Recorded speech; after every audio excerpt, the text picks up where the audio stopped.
All right, folks. We're going to go ahead and get to the official part of this, which would be I'm going to gavel in this meeting of the Dunn County Board. It's a special meeting. It will begin, as always, with the Pledge of Allegiance.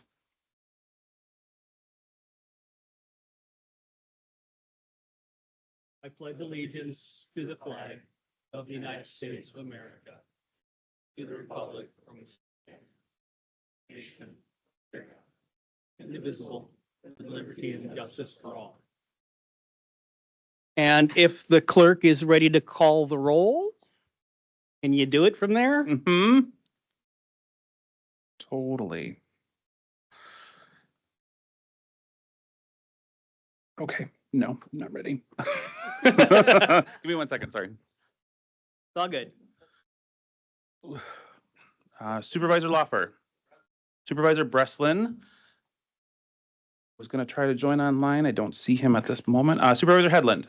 Supervisor Score. Supervisor Steen. Supervisor Shackleton. Supervisor Gary Bjork. Supervisor Wilsey. Supervisor Quinn. Supervisor Jetson. Supervisor Bashan. Supervisor Kinnear. Supervisor Barrier. Supervisor Welsh. Supervisor Lyon. Supervisor Vogel. Supervisor Story. Supervisor Vandermeulen. Supervisor Burnt. Supervisor Morehouse. Supervisor Hagan. Supervisor Thomas. Supervisor Prochnow. Supervisor Gilbert. Mentioned he might not be able to join. Supervisor Larry Bjork. Supervisor Bauer. Supervisor Wolf. Supervisor Hartung. And Chair McCullough. Apparently. All supervisors are present with the exception of Supervisors Breslin and Gilbert. Gilbert. Thank you. And excused in both cases if they do not make it. Okay. So the next item on the agenda is the presentation of the proposed county budget information. This is going to be the part at the front end where everybody looks up front, and then after that we will divide up into our groups and try and move through that as quickly as possible. I was suggesting that we would, let our moderators use tasers, but Dan rolled that out, so they're just going to have to use persuasion. All right. Yes, thank you.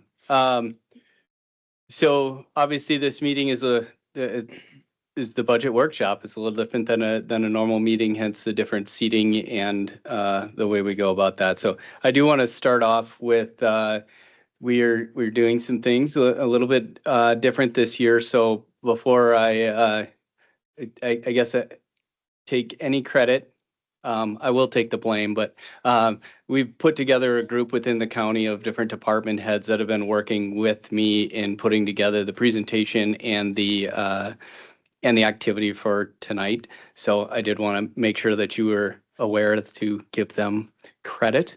So Carmen, Jenna, Andrew, KT, Katie, Greg, Beata, and Jim have all been working together over this tirelessly, definitely for the last day, but over the last couple of weeks, and all of the department heads as we're going to get into a lot of our priority-based budgeting type information. That's been a lot of work that departments have had very little time to kind of scramble together.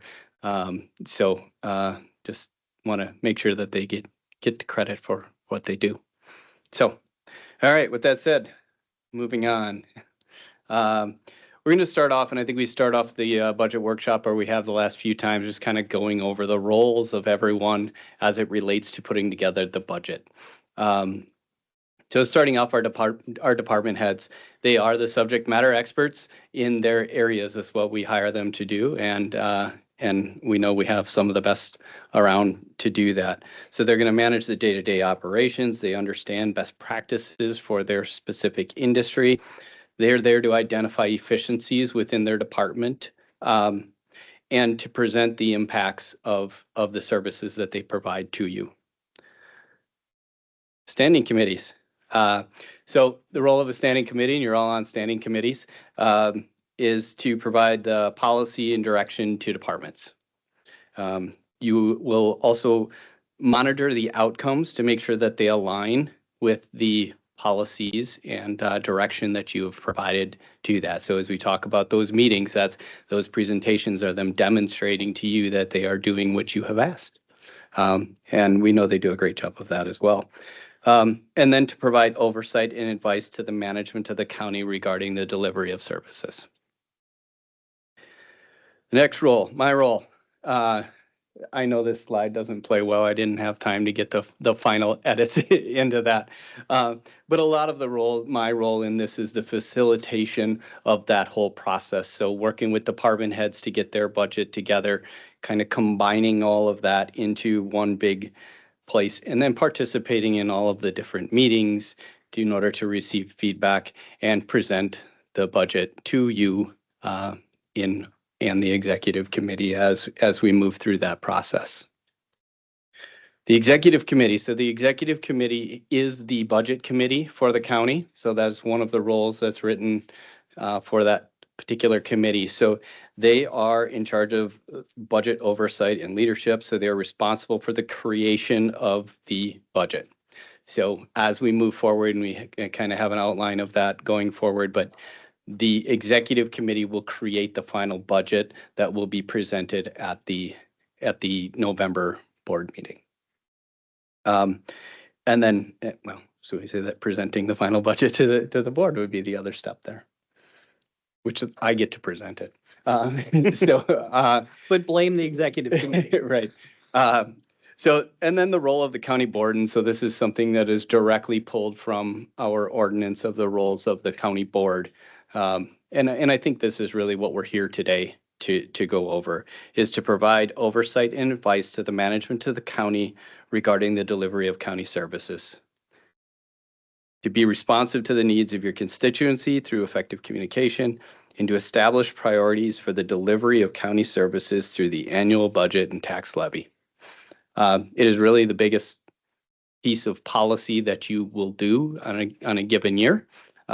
Hence the reason we have a workshop, and we're going to spend a whole lot of time today digging into what that looks like. So our objectives for the day, so we're going to review the county's proposed, well, not for the day, there's more than this. We'll have another set of objectives. First part here is to review the county's proposed budget, go over the debt limit, timeline, and then talk a little bit about our general fund balance. All right, with that, I'm going to get you in. So we talk a little bit about funds, and you probably all have a copy of the budget put together in a way maybe that you haven't seen it before. You probably have heard us use the word fund, and we use the word general fund many times. It's a real thing, and we do have multiple funds within the county. Government accounting is kind of unique in the fact that we have funds. So that is something from a government accounting standpoint, we have funds. In typical accounting, they don't manage funds in that same way. So what is a fund? It's a self-balancing set of accounts used to track specific sources of revenue and expenditures. So you can really think of that like if you were to have multiple bank accounts, each of those is their own fund. So we put different sets of money into different funds so that we can manage them and understand their balances specifically. So that's kind of why we do that. And then there's a little bit more to how that is done. So the general fund is essentially the catch-all fund. It's all of the other things that don't kind of meet the rest of those criteria. And it is a lot of the discretionary funds that the county has. So then inside of that, we have special revenue funds. So funds that are legally obligated to be used for specific purposes. So you can kind of see what we have here. So the County Road and Bridge Fund, which we somewhat use that, calling it the Highway Fund interchangeably. But the County Road and Bridge Fund is different from the Highway Fund. There's actually two funds related to the Highway Department, as you'll see in a little bit. Human Services Fund is another one that there's a whole lot of additional money in there, mainly provided through the state, that can only be used for a specific purpose. You can't take that additional money and give it to any of the other departments. So that's what makes the Human Services Fund a special revenue fund, that those funds are tied to those purposes. Same with jail assessment is Sheriff's not here. I don't know the nitty gritty details of it, but they get money to be used to improve the jail, and that's all it can be used for. The land modernization, I am more familiar with this one.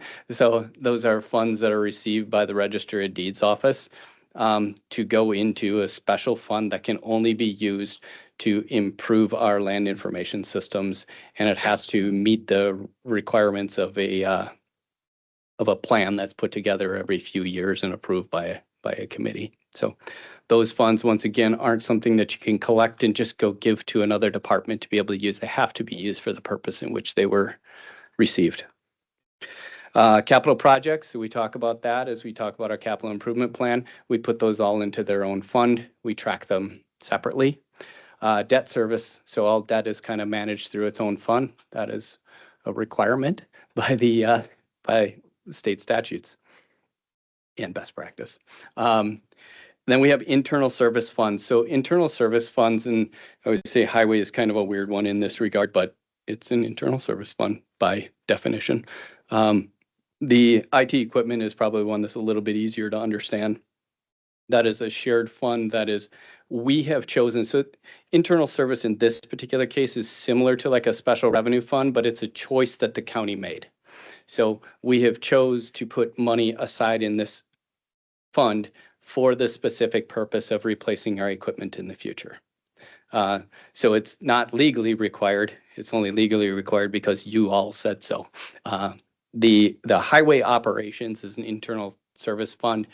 So the highway department does work for the county. It does work for some work for the facilities department. It does work for other areas. That's kind of where that internal service comes in, but it also does work for the state of Wisconsin. It does work for local municipalities throughout the county. So that's where we kind of separate that fund out. So as you see the two highway ones, there's the county road and bridge. So that's the fund that is specifically for highway work on county roads.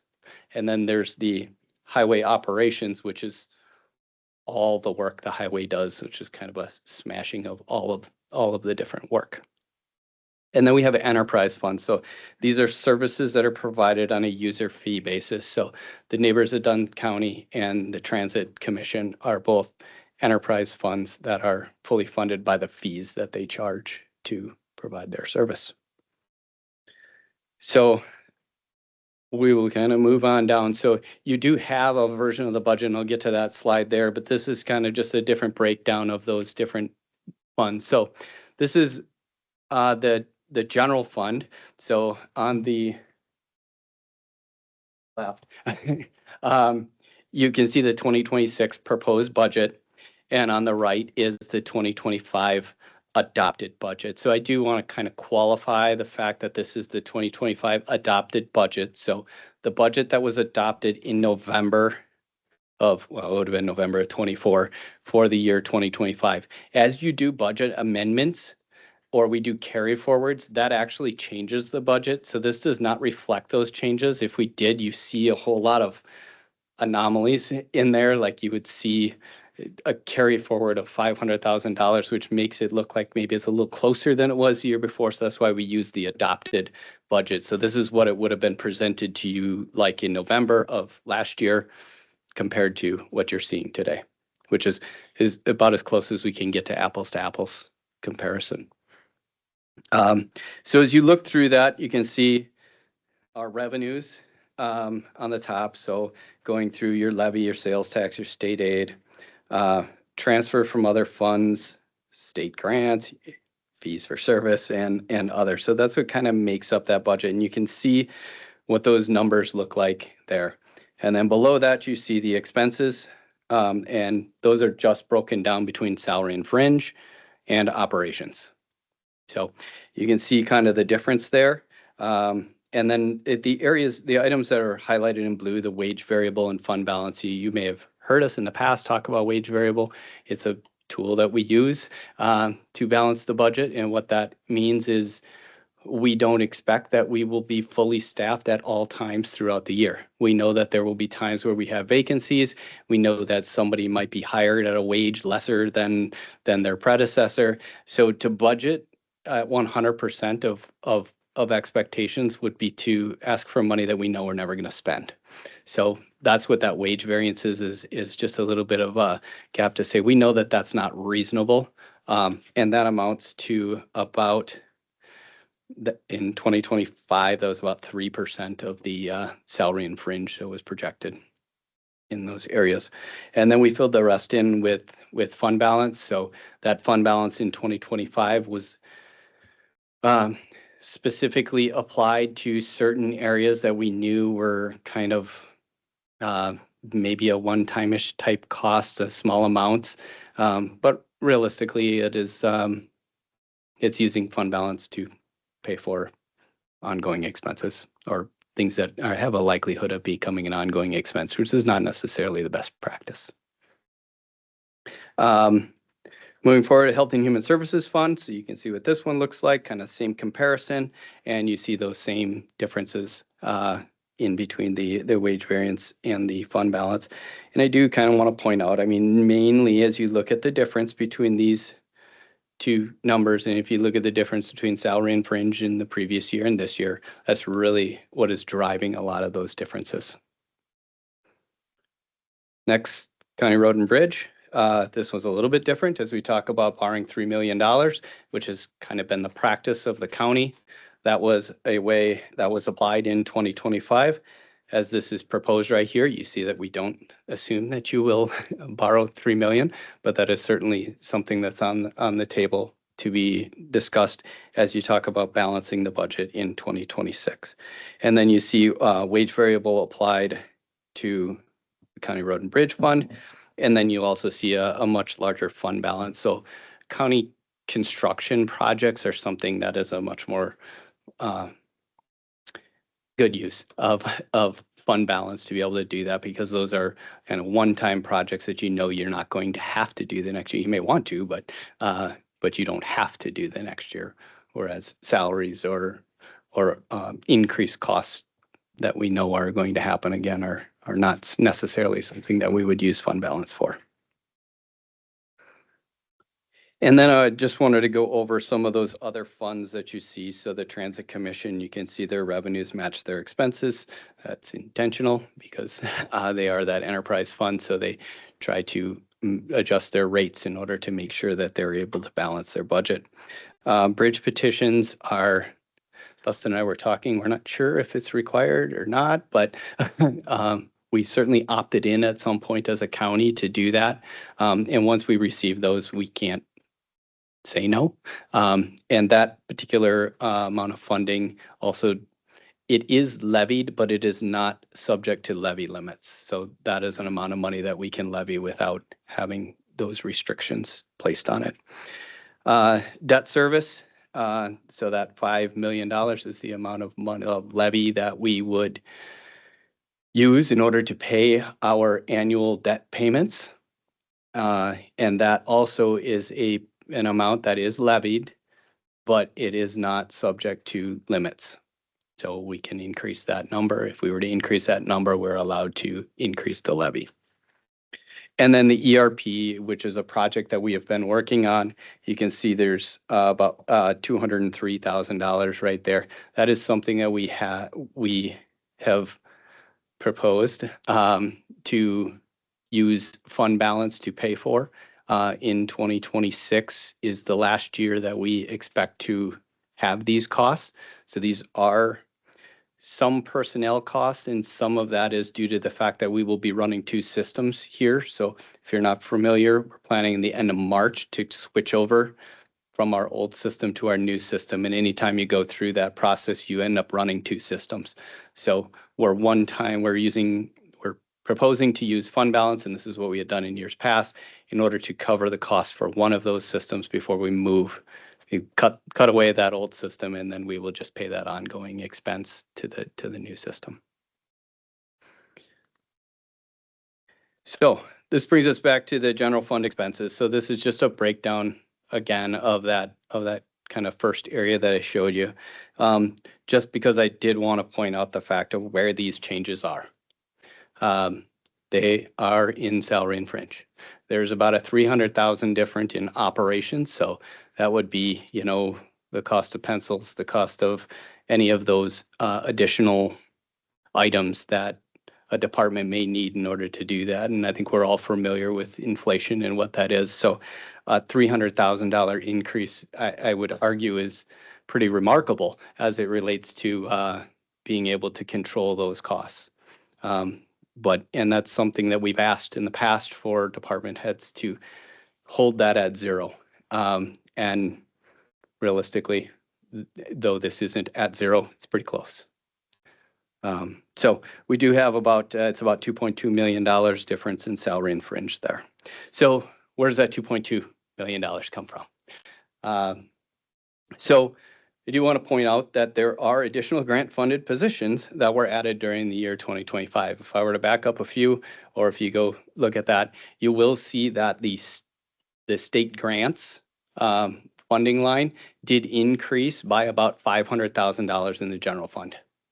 So that's $500,000 of state grants that we've received. And with that, typically in a lot of cases comes additional positions. So you will see your salary and fringe is going to go up by that much, but there also was a corresponding revenue that backed that amount.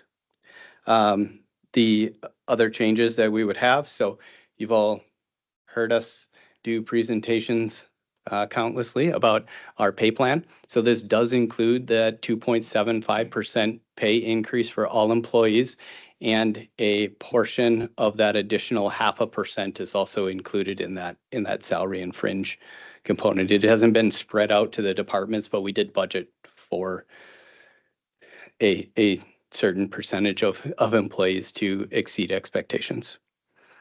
Also, what is included in here is a conservative estimate based on a recommendation from our insurance company of an 18% increase to our insurance premiums. This is demonstrated in this budget as being fully covered by the county. So not increasing the amount that an employee would have to pay. Those are questions that would have to come forward later, but I know through the conversations that we had related to the pay plan, I wanted to demonstrate what that would look like if we were to apply that full amount of a premium increase to the county in order to help out employees. Obviously, if we were to push this to employees, it decreases the amount of raise. They still might get 2.75, but their expenses go up just as much. So it's akin to decreasing their raise.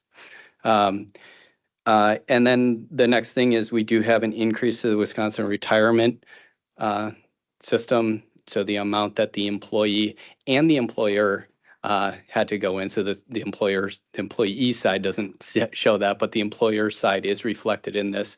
And I think we had talked before, if you've seen early versions of our pay plan, it was at a 2.5%, and we moved it to 2.75, and that's because that WRS increase was 0.25. So we increased the amount of raise that employees would get in order to counter that additional WRS costs that they would have experienced. So that's kind of how that $2 million increase comes to pass.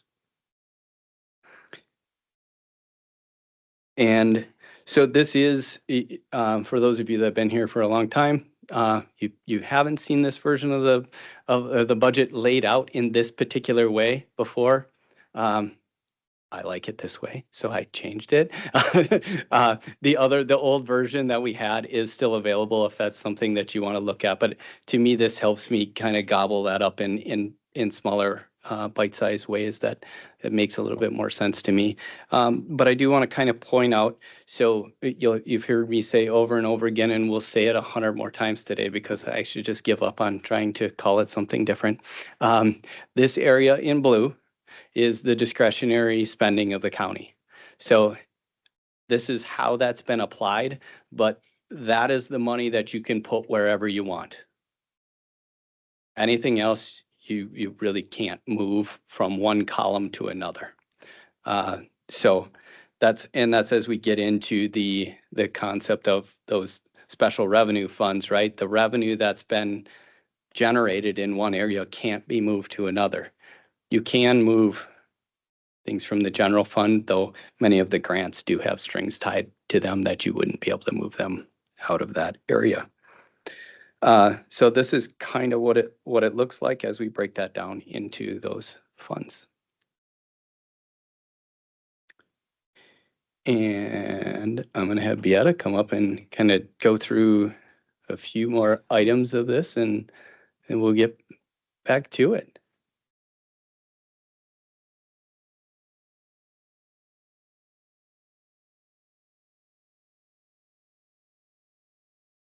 Good evening, everyone. Well, as you see here, as far as our levy, I'm sorry. So as you see, our levy limits are set and they're pretty strict. There is very little room or flexibility with the funding. And if I'm just going to go right to the bottom of it, says levy limit. We are right now estimating to be at that 18.99 million, and that is based on the net construction rate of what is it? 1.89. 1.89%. Thank you. So what does that mean? That means the difference between last year and what we estimating to get is $308,000. Okay, as you also see, our debt service, we committed to that debt service. We again trying to keep that as a target, like around $5.3 million. So as the difference between those 2 years is very minimal. And then the liabilities and bridge, that of course is based on complex calculations, but again, just to show you as a reference what the difference is between those years. So now our outstanding debt. So as of audit, our 2024, we are at $26.7 million of debt that we still need to pay back. That's still remaining, I should say. So what does that mean to our current debt as far as what we can borrow to the max? So our general obligation, we are at 9.8% of what we can really max out. So that's really good. And that's, I'm showing here that $273,000 is what we would be allowed.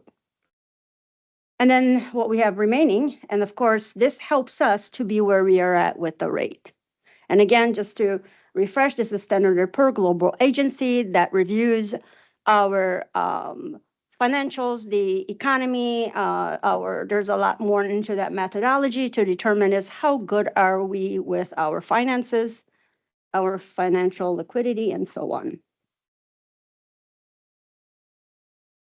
So and again, you've seen this many times. I just brought it forward just to let you know what debt do we have.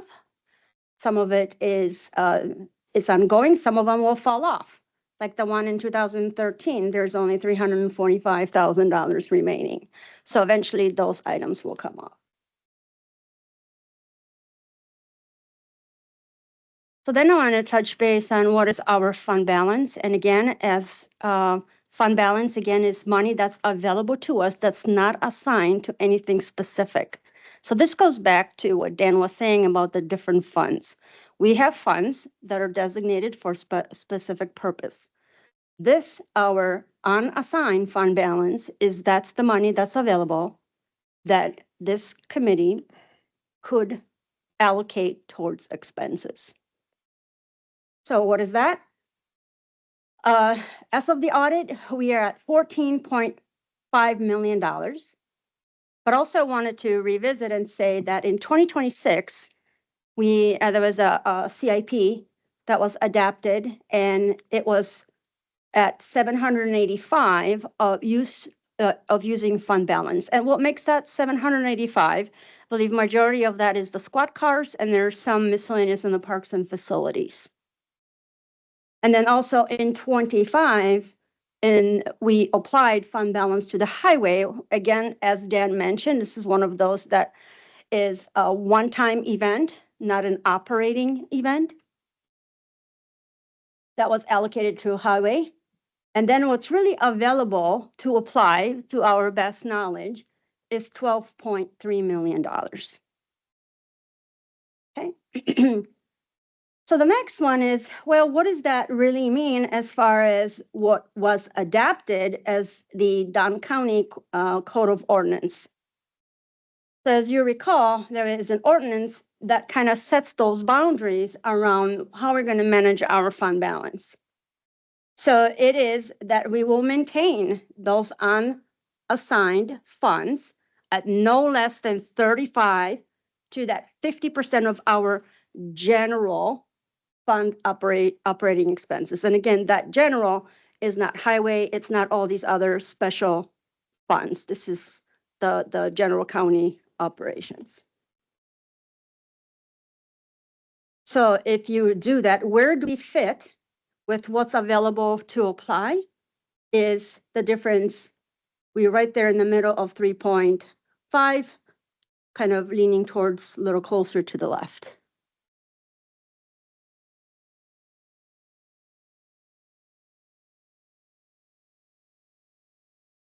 This is a timeline. I want to tell you. Yep. All right. So we talked a little bit about that as we move forward. So September 10th, which is like 2 weeks from now, is when a preliminary version of the budget will be presented to the executive committee. It'll be very similar to what you're seeing today. At that point, that is where the executive committee will provide some additional guidance to staff as to what we will do moving forward. And we'll get into a little bit of that with the activity that we have planned for today. So then on September 17th, the board again will see some of the changes that may have been made by the executive committee. On October 8th, the executive committee has to finalize a balanced budget for the county.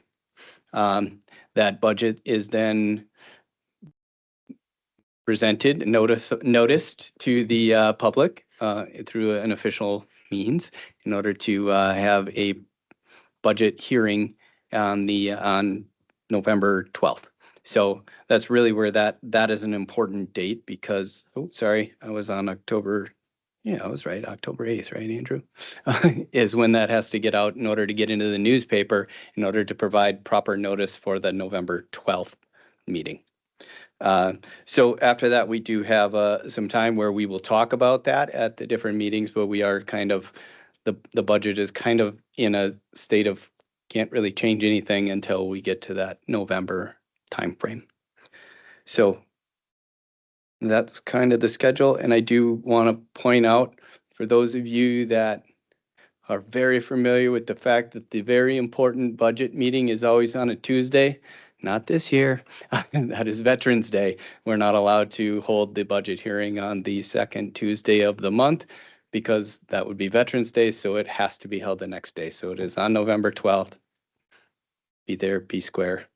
You'll get more reminders of that, but that is a bit of a change this year. All right.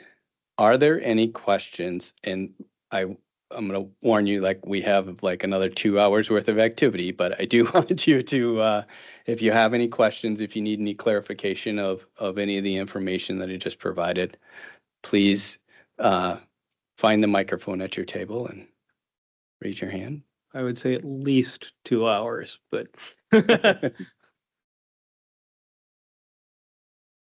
Love it when I do a perfect job presenting things. All right. All right. So I want to come back to this. So this is the role of the county board again. So this is the slide that you saw, and that is to provide oversight and advice to the management of the county regarding the delivery of county services. I'm going to skip down to the bottom one is to establish the priorities for the delivery of county services through the annual budget and tax levy.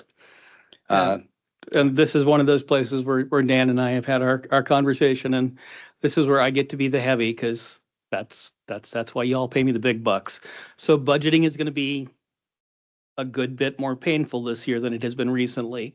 We've had a couple of really lucky rolls with the ARPA funding, the COVID funding, Medicaid improvement. We have been rescued many times. There isn't anyone rescuing us this year. That means we were going to have to make some hard choices about our priorities. And making those hard choices is our job. It's not Dan's job. It's not staff's job. It's what we're elected for. It's no fun, but that's the deal. So almost everyone on this board can explain the priorities of the committee they're on, the kinds of things that your committee does that are very important. You're advocates for your committees. That's great. That is your job as a committee member. Your job as a board member is to look at everything and to think about budgeting priorities across the whole county and to step back from that role as a specific advocate for your committee. Now, no one can really make that separation complete, but I want you to keep that in your head as you're looking at this stuff. So everything the county does is important. And everything the county does has real human impact. Over my 15 years on the board, we have mostly been able to keep all the balls in the air. A lot of that has been due to amazing work by county staff. We've directed them to come up with ways to function with 0% budget increases again and again and again. Eventually that stops being a viable answer. With highway, we hit that point a couple of years ago, which is part of the reason why we've been having to borrow money to bail out our roads. We pushed past the point where we should have been making some harder decisions, and that has left us with more borrowing for highway. So we're about to hit that point with the broader budget.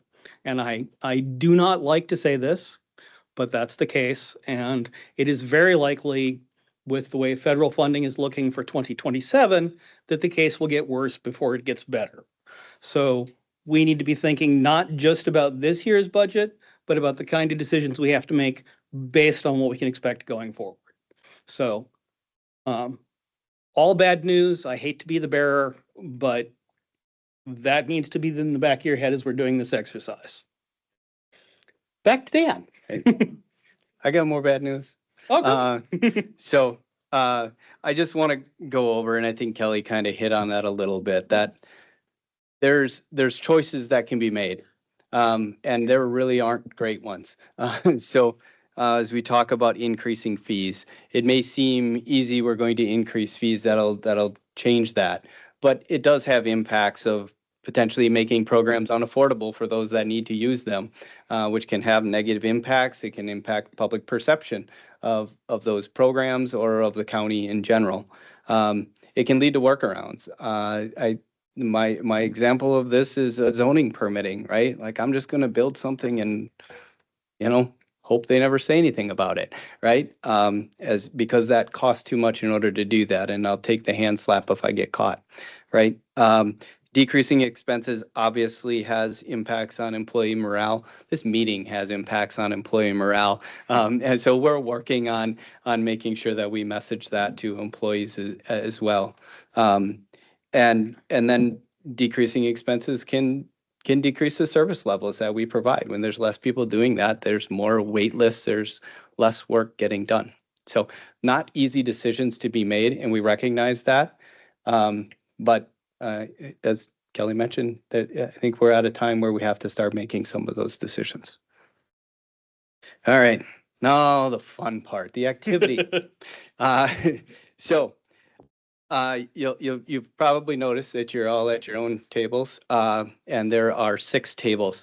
So we've talked a lot about priority-based budgeting, and you received a really long spreadsheet of our matrix. And I will kind of point out that we found out a little bit after the fact that we had some misalignment with some of them. So if you did notice something where the descriptions didn't seem to align, specifically in the sheriff's department, yes. And we can help kind of clear those up. If you do have some of those questions, just reach out and we can help with that. So there's 186 programs. That's a lot of programs. You'll notice as you're going to be going through 92 of them, that going through all 186, we don't have enough time today. So what we did as that budget group that I talked about is we said, how do we go about looking at this in a way that we're going to get the programs in front of you that are most likely to have opportunities to identify savings in them. So the first thing that we did is we looked at programs that had over 95% of their funding provided by the levy. So if you are over 95% funded by the levy, you're part of the 92. And then we had some programs that, even though it was less than 95%.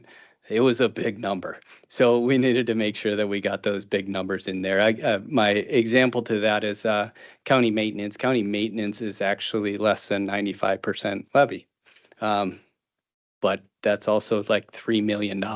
So that's something that we should look at, or that we wanted to get in front of you. And then we went and we looked at some of the fee-based programs. So those programs that charge a fee that is kind of controllable, that we wanted to put those in front of you so that we knew that there was some levers that could be pulled in order to take advantage of opportunities. So what we tried to do, or what we did, we have 6 tables. There's about 15 programs. I don't think we ever got above 16. It's 14 to 16.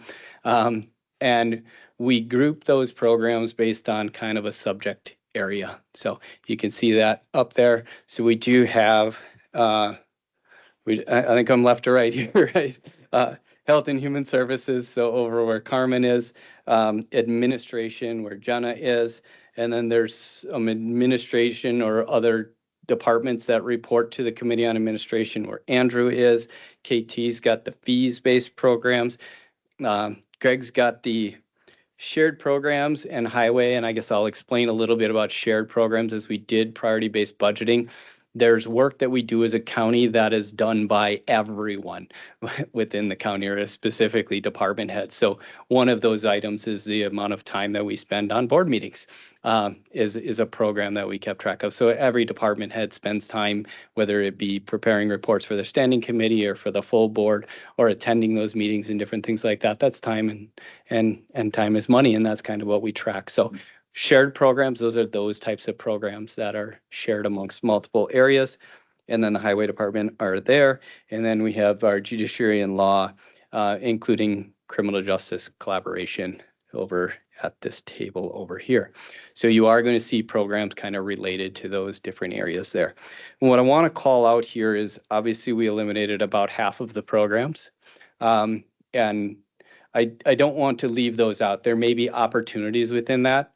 And if there is something that you see in one of those programs that didn't make this list, so as you go through this today, and like, I know there's that one, I want to know more about that, I want you to send me a message about that, an email, and we will bring that, and I will present those to the executive committee at the September meeting, and they can provide guidance to staff whether they want us to pursue that or not. So if you do have others outside of that, let me know, and I can get those to the committee. But for us to do the work to go through all of them is too much. All right, the activity. So what we're asking you to do at each of the tables is to assemble the programs that are at each table in the order of the most opportunity for levy savings to the least opportunity for levy savings. Okay. Now, I want to clarify, because we don't want to be here for 7 hours. Identifying an opportunity is when you look through one of these things and you say, I think there's something there. That's an opportunity. You don't need to go to, they could do this, they could do this, they could do this. That is going to cause a 3-hour debate at your table, and we don't have time for that. So identify that opportunity, and if you can come to a consensus that we feel there are certain opportunities in that area, that is how we're organizing these. Okay, you get to use that. Obviously, you're at your table, and the table is going to have to somewhat come to a consensus of how you go about that.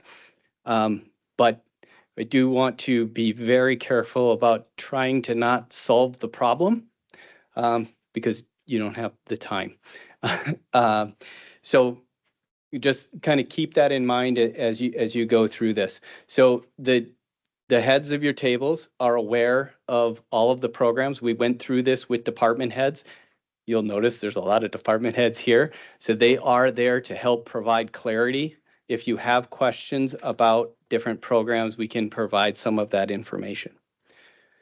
So we're going to start this off. And as we start off the table, we're going to get a timer going. All right. And what we are going to ask you to do, and this is not going to be fun, you're not going to like it, and I get that. For For the first 5 minutes, you have a sheet, a little score sheet, and you have a list of all of the programs in there. So in silence, we want you to each go over the programs that are at your table and provide the scoring to those to go through the whole 15. Okay, there are areas where you are gonna maybe not fully understand a program or whether there are opportunities there.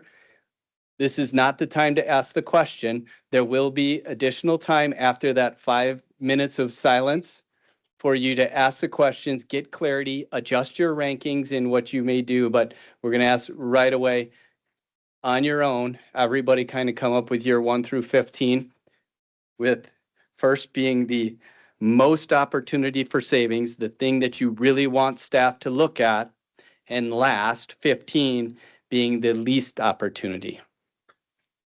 Does that all make sense? Any questions before we hit go? Okay, Keith.